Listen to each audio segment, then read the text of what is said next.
Typhlosion, um dos personagens da franquia Pokémon, se tornou um meme após um vazamento na desenvolvedora do jogo, e o motivo é no mínimo bizarro.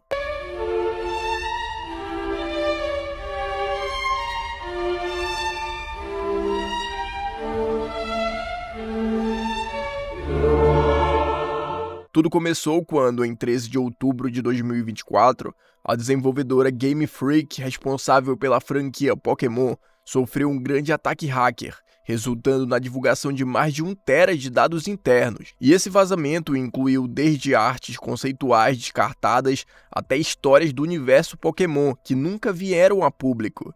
E entre os arquivos, um em particular foi o que mais ganhou repercussão: uma narrativa estranha envolvendo o Pokémon Typhlosion.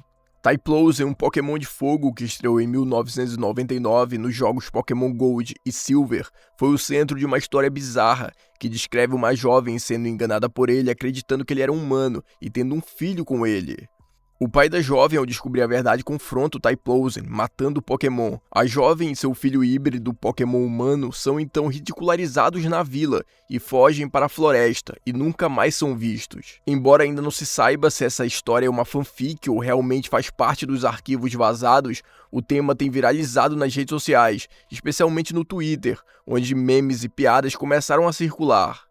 O nome do personagem tem se tornado um dos tópicos mais comentados, com muitos fãs expressando que o Pokémon nunca mais será visto com os mesmos olhos. O vazamento mencionava que essa história aconteceria em uma época antiga, quando os limites entre humanos e Pokémon ainda eram incertos. Typhlosion, ou Bakufun, seu nome em japonês, mudaria de forma para enganar a jovem, quase como a lenda brasileira do boto cor-de-rosa, que seduz mulheres e se transforma em humano. A bizarrice dessa narrativa chocou ainda mais a comunidade do jogo, gerando memes e discussões sobre a história em comum e até então desconhecida. Curiosamente, esse Pokémon Typhlosion supostamente se baseia no Mugina, uma criatura do folclore japonês descrita como um yokai, demônio ou monstro trapaceiro que muda de forma.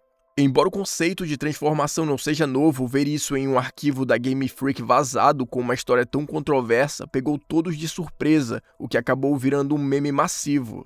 Pega ele é Jack, o Jack aí, ó, pega o Jack, pega, junta, bora todo mundo batendo no Jack, você é Jack!